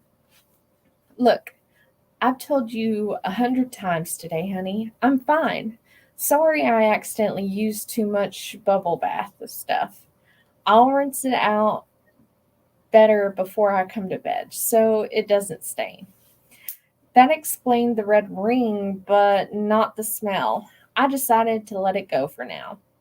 I carefully unwrapped the towel from her body, ditched my clothes, and we made love right there on the couch.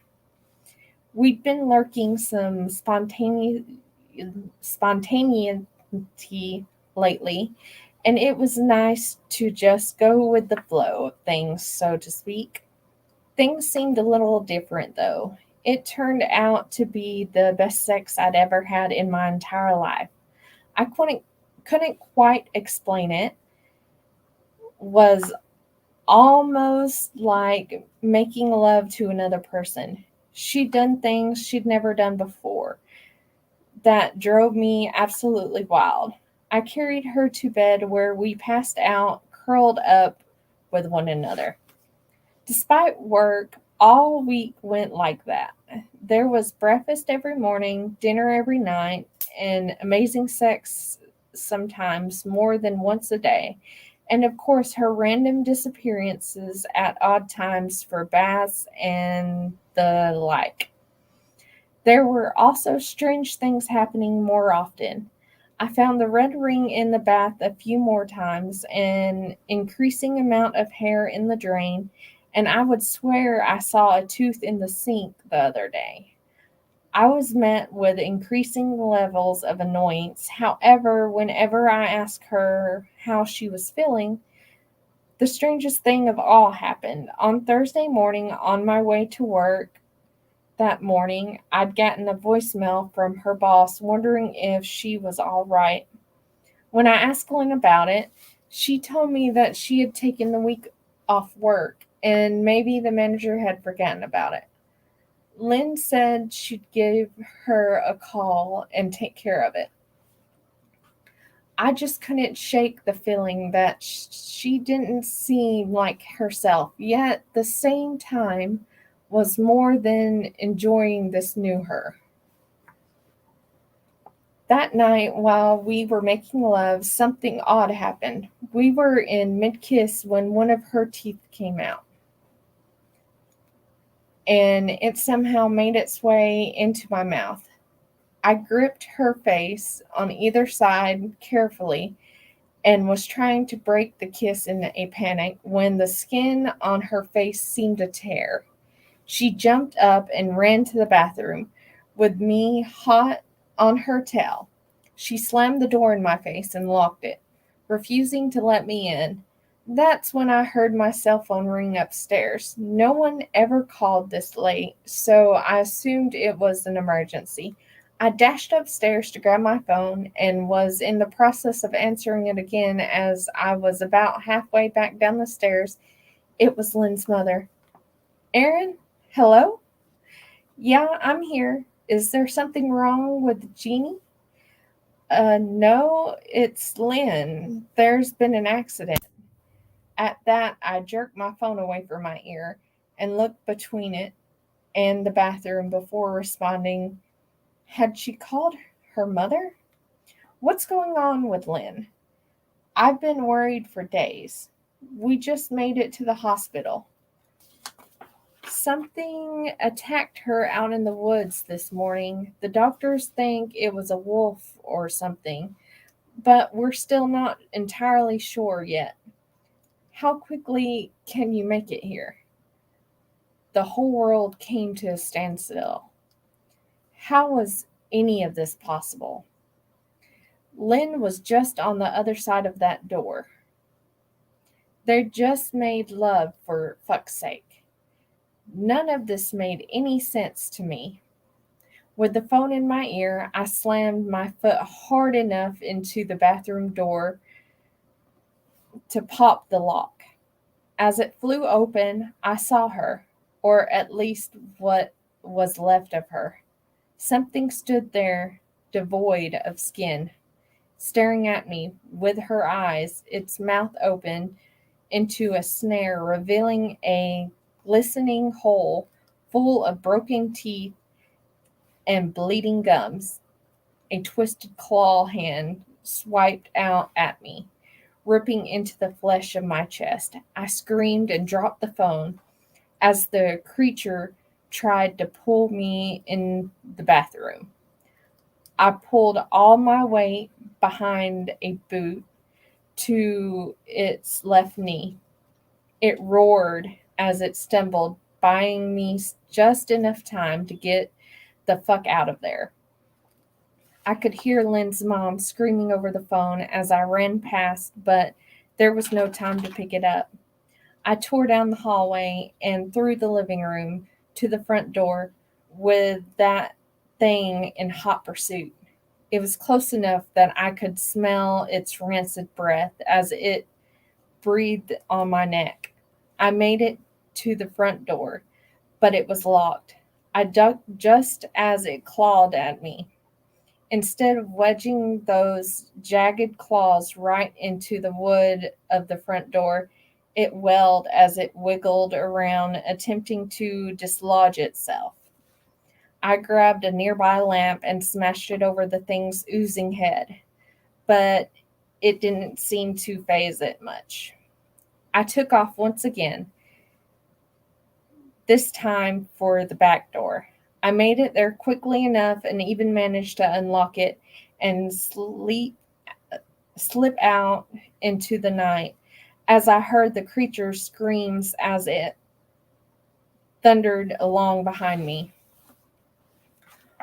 Our closest neighbor was just through the woods behind the house, barely a quarter of a mile away. I'd made the journey a few times in the last year or so, and it was a short one. Right now, however, it might as well be across the country. I ducked through the bushes and under the branches all the while. I heard it crashing along, slipping now and again from the gore that clung to its feet.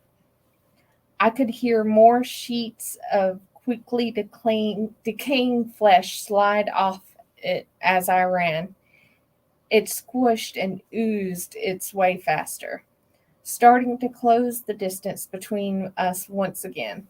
I had no idea how close I was to the neighbor's house and wasn't sure how much longer I had before the thing overtook me. Suddenly, I made it out of the woods, that old brown and white cottage coming into view. I no sooner left the tree line when that thing grabbed me. Dark fluid soaked through the shoulder of my t-shirt as it jerked me backwards and onto my ass. It looked down at me, thick yellow viscous fluid gushing at its mouth as its jaw unhinged to open its mouth wider than automatically possible. Just as it pulled back its claws for what surely would have been its final swipe, its bulbous head exploded into bloody, rotten chunks everywhere, and it fell atop me. I kicked it off and scooted backwards as fast as I could, not stopping till I ran into something. I looked back to see what had halted my progress and saw my neighbor standing there with a smoking double-barreled shotgun. He looked me over and turned to walk away, monitoring me. Apparently I can't speak all of a sudden, to get up and follow him. Not even thinking twice about it, I pulled myself to my feet and followed him inside. Once inside, he set me down on his couch and slipped a beer into my hands. He sat in a recliner across from me and lit his pipe. We sat there in silence for a little bit while I drank the beer and tried to come to terms with what I'd just seen. Eventually, I looked over at him, questions whirling in my brain. I started with the first thing that came to mind. What the fuck was that thing? He sighed and filled me in as best as he could. There was no name he knew to call it, but he'd killed a few of them over the years in the area. They were known to take over the life of a loved one, and over time they'd eat you alive before moving on. He told me that it happened to him a few years back, and he'd never heard from his actual wife ever again. He thought maybe the thing had killed her, which of course immediately snapped me back to reality. I borrowed his phone to call my wife's mother. I calmed her down long enough to tell her I'd be on the way to the hospital, and I'd explain everything when I got there. My neighbor drove me back to the house and even came inside while I grabbed my keys and packed a few things. Before I left, I locked up and thanked my neighbor for his assistance. He promised to tell me more about the creature when I came back. Lynn and I decided to move in with her parents for a while. Jean and I took care of the move while Lynn's mother took care of her. I never did speak to my neighbor about the creature. I just couldn't handle any information than I'd already had. To this day, I see my wife in a different way. When I stare into her eyes, all I can see is that creature looking at me in the bathroom. I never told her and her family the truth of what happened to me. I made up lies about a stupid injury, and they didn't ask a lot of questions. This morning, I went to take a shower and noticed a foul-smelling ring in the tub. Her mother made a grand breakfast that morning. I can't shake the feeling that there's something different about her. Then, that is always a fun story to read / listen to. That's definitely one of my favorites that I ever wrote. There's a lot going on in that with that story, to be honest. So I'm Aaron. that's actually my middle name. Lynn is she was my high school sweetheart turned like best friend. Her father Gene, I was also very, very close to. They moved because they were in the Air Force. So in high school, and I've actually kept in touch with her all these years. We're just really good friends now. She's a teacher out in Nebraska who I've donated books to her classroom before. So this was like my way of kind of writing a story about her and her father and kind of bringing them into everything. And a couple of my other buddies in there, Nick and Greg. We used to go to like a lot of bars and shows together. But this was a big fun one for me, just to kind of, put a lot of fun stuff in there from people I knew and things I knew about. And I never actually say, again, what the creature is in this, because people assume it's Skinwalker. There's actually a couple of things out in the woods that it could be if you know a lot about Native American lore. Traditionally, the Navajos do not appreciate people using the term Skinwalker because it's a very bad thing to say out loud and to talk about in their culture. So I rarely ever will name it when I'm writing about one, just out of kind of respect for, tribal history. I'm not Navajo. I'm Cherokee. I'm almost half Cherokee, actually. But I tend to try and respect other cultures when I can. Mm-hmm. Well, unfortunately, my live died. Oh, no. Yeah. Well, they know to come find it on YouTube. Yeah. And your channel. Well, our channel. So they can find it. I think my phone overheated. That's a possibility. I have a shit phone. Mine overheats quick. I think I'm still sitting on a Samsung 7. So it's very old. It dies quickly. Well, unfortunately, until I get more subscribers, I can't use the creator portal on the laptop. Yeah. So. Yep.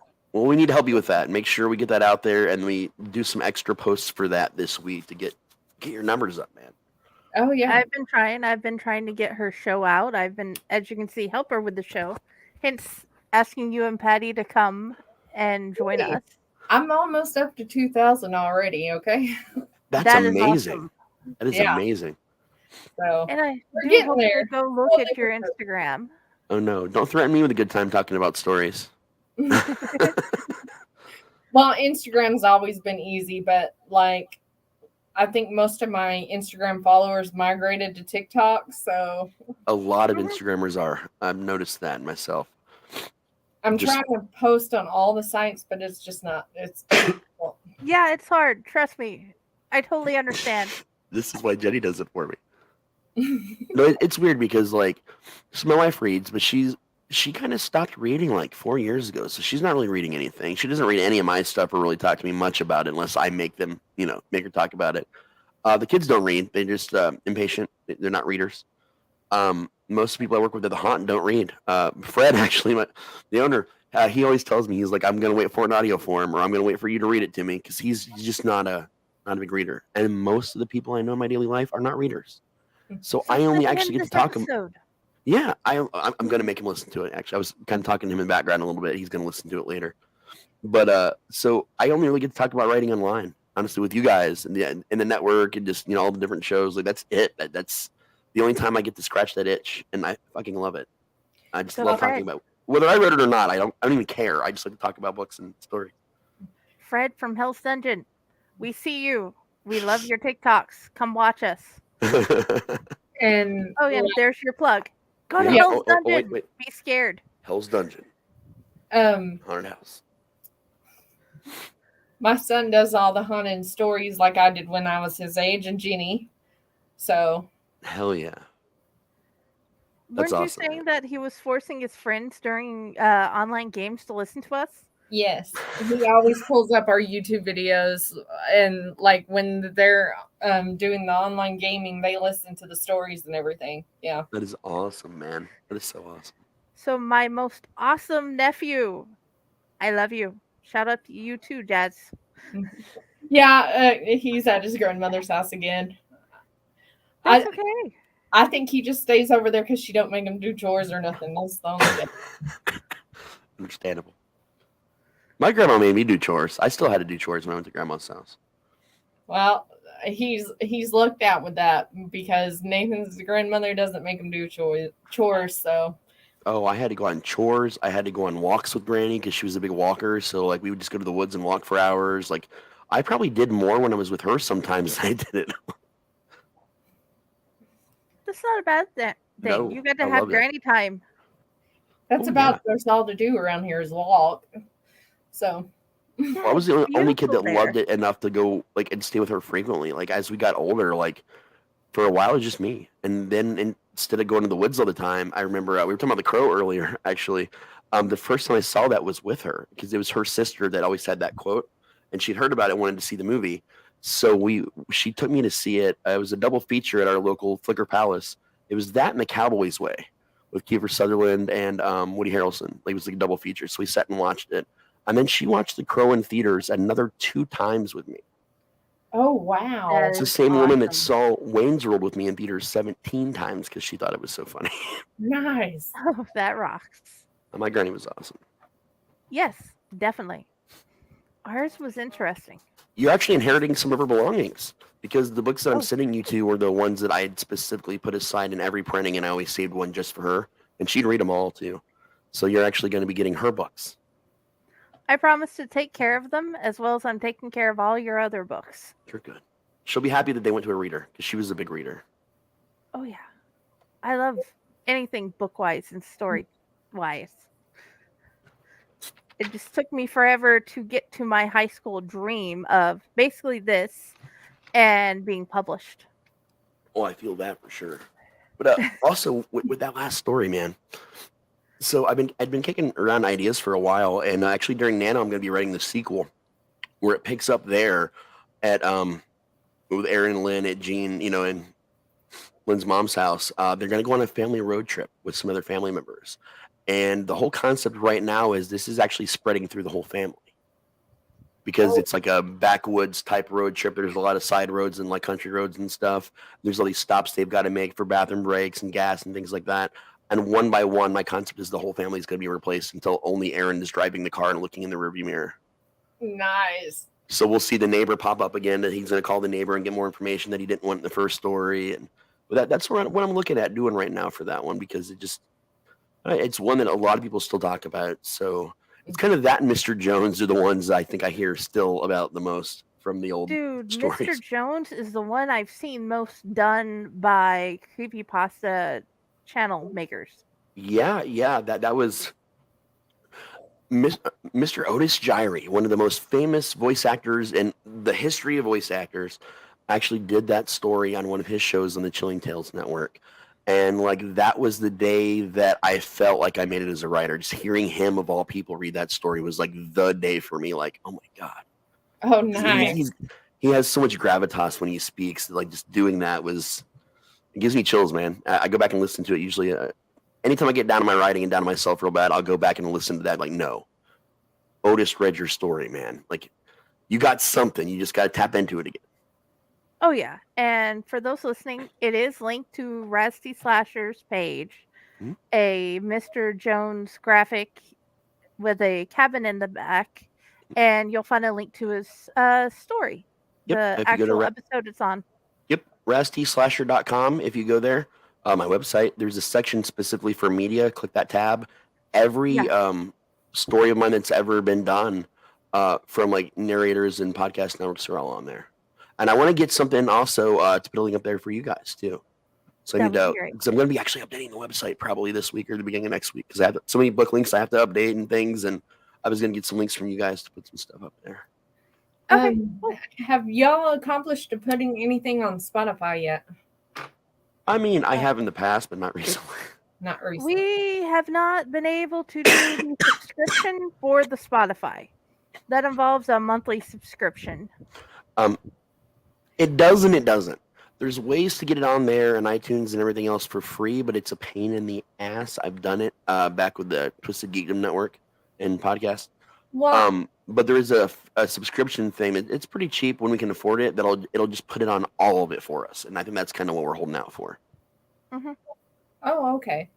Well, I was just wondering because, like, some of my followers are on there. I could start sharing it on there too, like make it one of my lists. Yeah, definitely. Well, you could always add our playlist to your YouTube page. Yeah.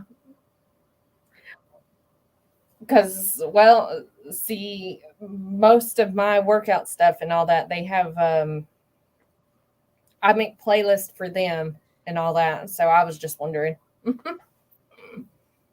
Yes, I found those on your TikTok page. Mm-hmm. Okay, guys, we are coming up on 2 hours, and we should probably work on signing off. Yeah, because I'll never shut up otherwise. Oh, I love talking with you. I love talking with you both. I just don't get to talk with you enough. But either way, I would like to thank everybody who came and everybody who will watch us in the future for giving us the time to listen to the stories.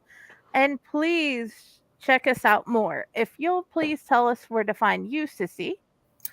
You can find me on Paramour Concubine on TikTok, and then Corpse Chronicles on YouTube, and then my Instagram and Spotify and Twitter and all that is under Paramount Concubine. Okay, the Razzles. You can find me at raztslasher.com and just Google me, man, because Jenny's got me in more places than I know exist, I'm sure. I'm about to start doing a little bit more with Slasher, because I do have a profile on Slasher. I'm still waiting for it to officially make its way to my my computer versus the phone, because I don't do my phone a lot. But I did just get Snapchat for the first time this week, and it's easy to find me. It's just type in Raz T Slasher. I don't know what the fuck I'm doing on it, I'm not going to lie. So I have no idea either. Don't expect a lot. You'll probably just get text messages instead of actual pictures, I guess, that I'm supposed to take, or videos. I'm still learning about all that with my crappy phone. So, but yeah. Sorry. Oh, it's done. Okay. Okay. Find me Friday with the Blue Box on Friday with the Library in the Blue Box on Facebook is my page. Friday Blues Disorganized Library is my group. You can find me on Fae Corps. You can find me on Raz T Slasher and Corpse Garden Chronicles. And leave a comment, and I'll either get you back to any of the people on there, or I'll answer it if you're there for me. But yeah. Okay, guys. Thank you guys for joining us. Bye. Spinning your